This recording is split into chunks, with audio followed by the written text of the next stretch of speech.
In late August and at the first decade of 2012, the Summer School of Comparative and Functional Neuroanatomy and Neurobiology of Invertebrates took place at the White Sea Biological Station of Lomonosov Moscow State University. The school included several lectures and practical courses that were conducted by professors from Russia, Austria, Germany and Great Britain.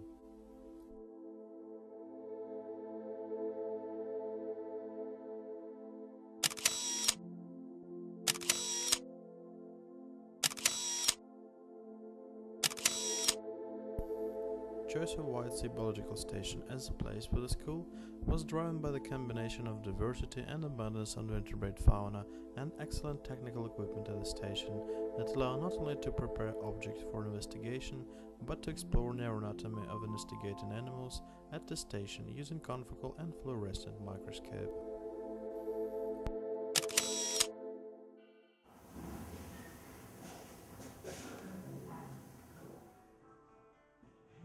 Two weeks that participants of the school spent at the station included a small cruise to one of the nearest islands with a wonderful ocean view. Интересная судьба ждет нас там. Крутой подъем вверх, шашлык, а потом очень аккуратный спуск вниз.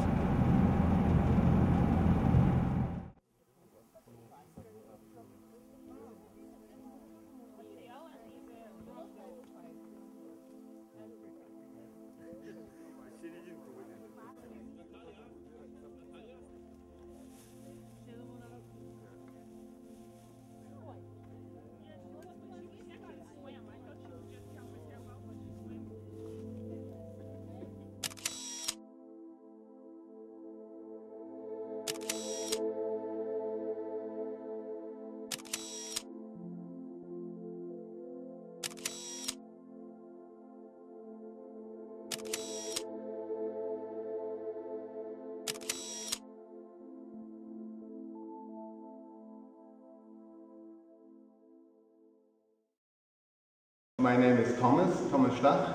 I'm from Berlin, from the Humboldt University, and I'm a comparative zoologist, and I study the evolution of deuterostomes. I also study the development of nervous systems.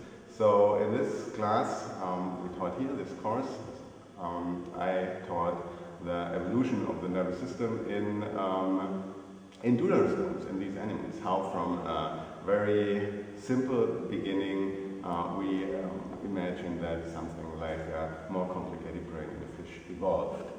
My opinion of the White Sea Biological Station is very good. It's an excellent station. It's a location where a lot of people from different countries can meet and exchange ideas, and moreover, it's a station where you can actually learn a lot because things work. And if you don't have a ready-made solution like you have in a lot of other stations, you can make it work. And this is really special because people are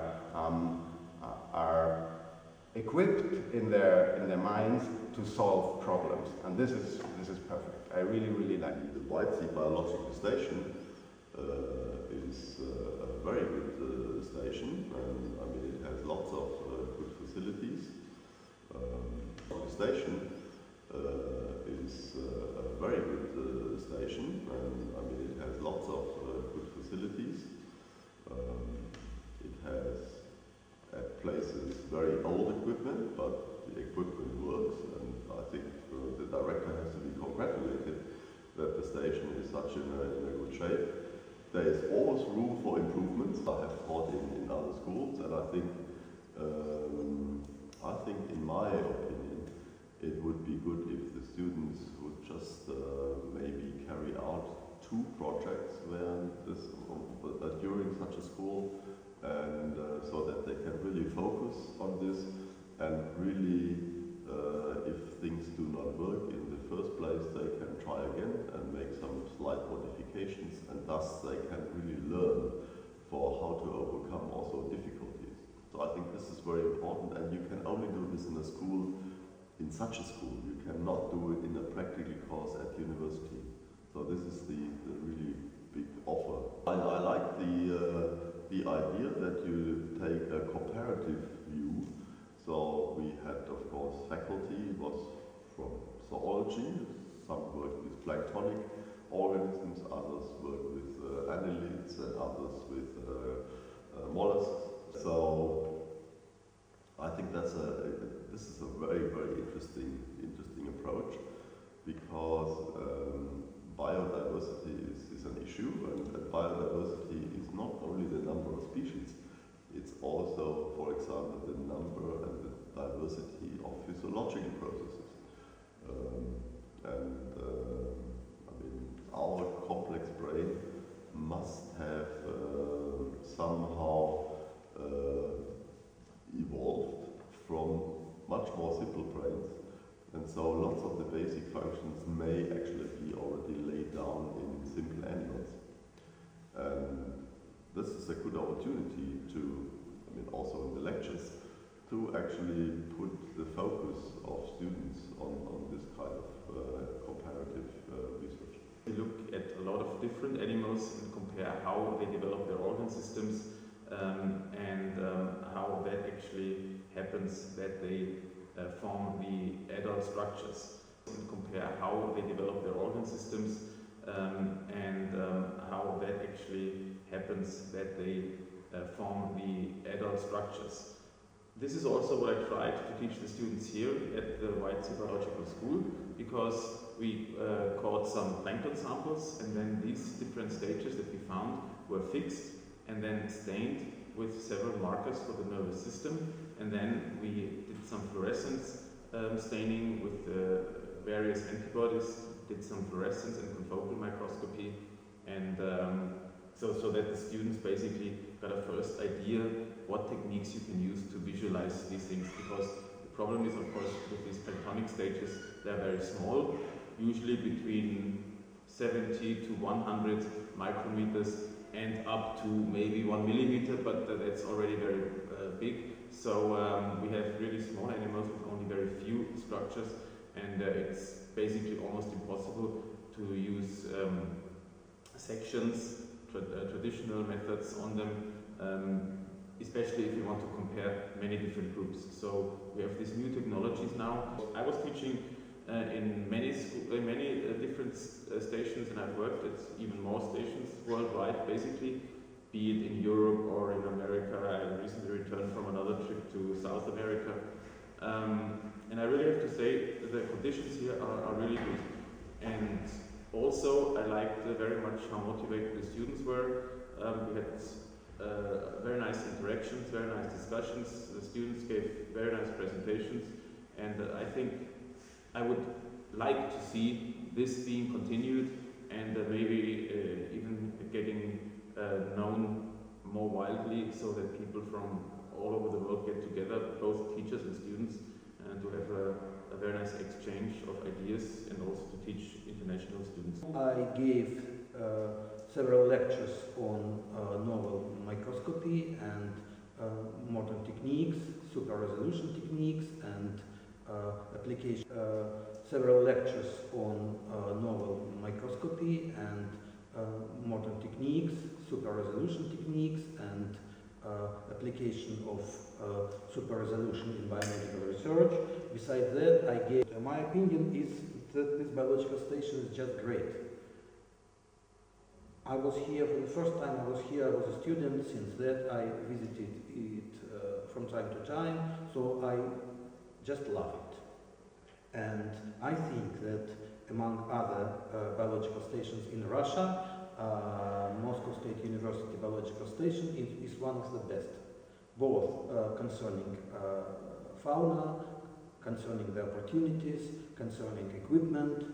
I do not know any other biological stations in Russia that are equipped with a state-of-the-art laser confocal microscope. The school was great, a little bit chaotic on my opinion, but nonetheless I think it was successful. Did you like your students? Tell about them. Yes, I do. I like the students. They were very devoted. Very, very good. And so that was very, very well chosen, because we were all from different kind, you know, there's something that unites us even though we're doing, and so that was very, very well chosen, because we were all from different kind, you know, there's something that unites us even though we're doing kind of different kinds of neurobiology. And with the students, I don't know to what extent you could choose them, or we were just lucky getting who we got, but they were fantastic. And again, they came from so many different lines of work in their PhD, but they were all, again, you know, there was something unifying in what they all wanted to learn, and also what their driving force was. So it didn't matter whether they were working in, I don't know, you know, early larval stages of Nidarians or something, or in evo-devo of crayfish. I mean, some of the reagents we didn't have, and that was severely limiting. So we lost good data because we couldn't finish the experiment in the way we should have, so we had to improvise. That is a problem, and that I hope there will be a future. I hope this will not be a single one-off thing. I think this should continue, and I think the only thing to take on board is that we need to have the chemicals in place. You know, we need to know exactly what we're going to do so we can plan for it. Our guests loved these activities, and I hope that they all will take peace, our love, our friendship, and never forget the days at our beloved IT birthday. That's all. Что Пришина остается? Как же я не завис, я уже полчаса об этом кричу. Нет, может она остается. Нет, она потерялась. Doesn't matter. Absolutely. For good conversation. Yeah. Okay.